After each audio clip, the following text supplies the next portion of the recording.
Well, they called the police because we broke a chair on the way out the door and I refused to pay for it. The cops showed up, and at that point, I had the right to remain silent, but I didn't have the ability.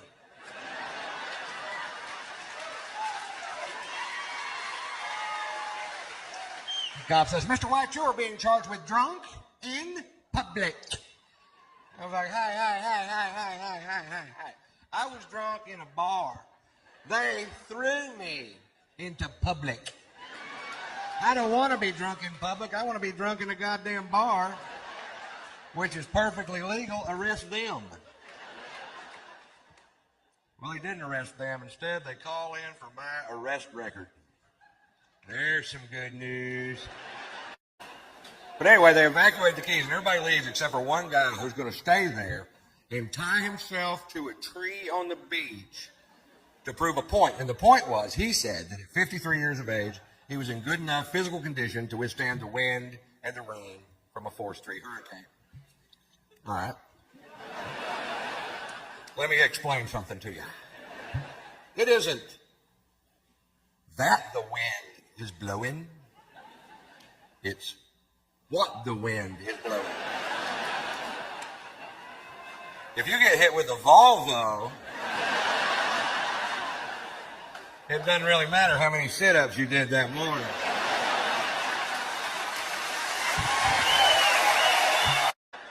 But he walked away and I took the hat off, and like an hour later I'd been drinking and I forgot. You ever forget? It happened to me. I put the hat back on, the guy comes over to me. Now, I'm between 6'1" and 6'6", depending on which convenience store I'm leaving. I weigh 235 pounds. This guy comes over to me, poking me in the shoulder with 2 fingers, says, "You're out of here."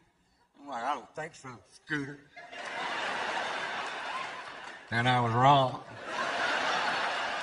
They hurled my ass. And then they squared off with me in the parking lot, and I backed down from the fight because I don't know how many of them it would have taken to whip my ass. But I knew how many they were going to use.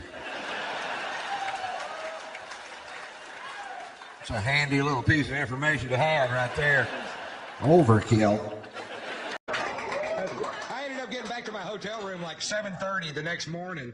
And I went up to the desk to leave a wake-up call, and I told the little girl behind the desk, I said, "I need to leave a wake-up call for 7 o'clock. And she said, "Mr. Brad, it's past 7. I said, "No, the next one." "You got another one coming around, don't you? Why don't you just put me on that one, huh? Here they're running 2 a day through Nevada now. I got thrown out of a bar in Vegas.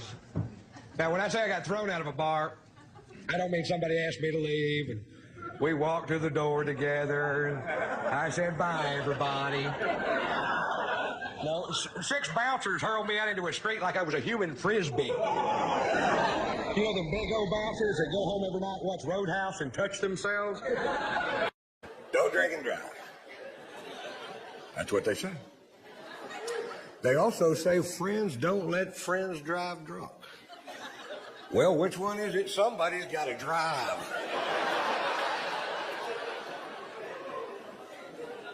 I was leaving a party the other night, and this buddy of mine goes, "Hey, Ron, can you drive?" I was like, "I can drive. I can't get pulled over."